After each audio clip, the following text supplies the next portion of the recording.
नमस्कार. आजच्या व्हिडिओमध्ये मी तुम्हाला अजय एकादशी व्रताची कथा सांगणार आहे. पण त्याआधी तुम्ही चॅनलवरती नवीन असाल तर चॅनलला लाईक करा आणि सबस्क्राईब देखील करा. कमेंटमध्ये ओम नमो भगवते वासुदेवाय नमः किंवा जय जय विष्णू हरी लिहायला विसरू नका. एकादशीची तिथी भगवान विष्णूला समर्पित करण्यात आली आहे.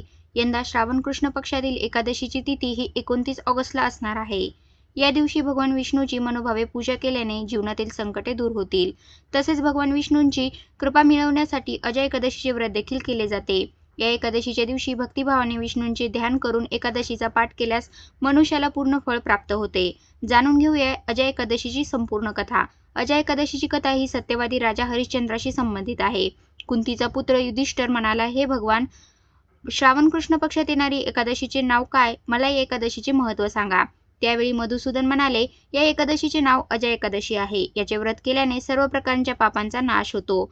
जो व्यक्ती या दिवशी भगवान ऋषिकेशची पूजा करतो त्याला वैकुंठाची प्राप्ती होते. जाणून घेऊया याची कथा. पौराणिक काळात हरिश्चंद्र नावाचा चक्रवर्ती राजा राज्य करत होता. राजा त्याच्या सचोटी आणि प्रामाणिकपणासाठी प्रसिद्ध होता.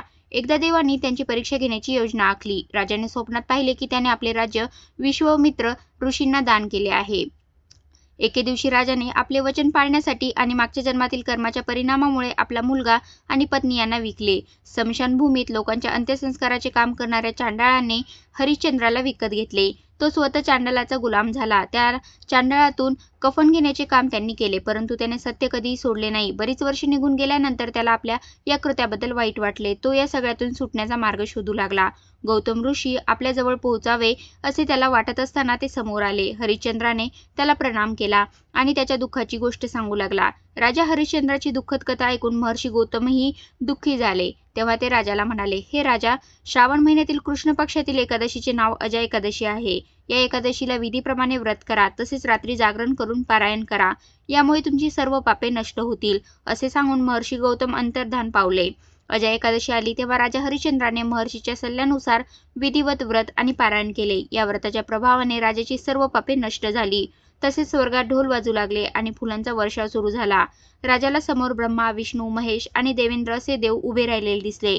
आपला मृत मुलगा जिवंत पाहिला आणि त्याची पत्नी शाही वस्त्रे आणि दागिने परिधान केलेली दिसली. व्रताच्या प्रभावामुळे राजाला त्याचे राज्य परत मिळाले.